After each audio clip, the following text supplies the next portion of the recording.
Tu veux être opérationnel pour surveiller ton plan d'eau. Et bien voici 3 erreurs à éviter. Salut YouTube, c'est Jay de la chaîne qui parle de secourisme. Le portable. Un été, j'ai surveillé une piscine avec un collègue qui passait son temps sur son portable.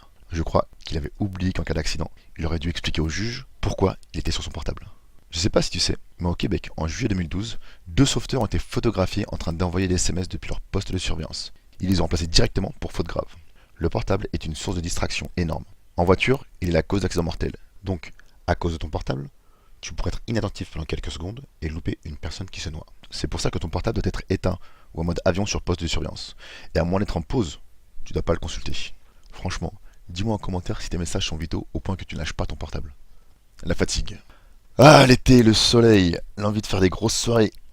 Mais bon, demain, tu travailles et tu sais que la fatigue diminue ton efficacité. C'est pourquoi, si tu es raisonnable et que tu rentres de manière à être opérationnel le lendemain, enchaîner des soirées ou des bouts de soirée tout l'été ne pose pas de problème. Je sais que c'est embêtant, mais il y en aura d'autres. Et en plus, t'as des jours de repos.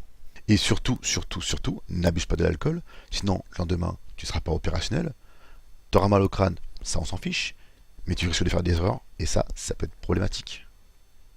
L'inattention. Qui que tu sois, ton regard peut être attiré par une distraction, une personne, de la nourriture, un véhicule, ou que sais-je encore. Bref, détacher ton regard de ta zone de surveillance, un instant peut être fatal.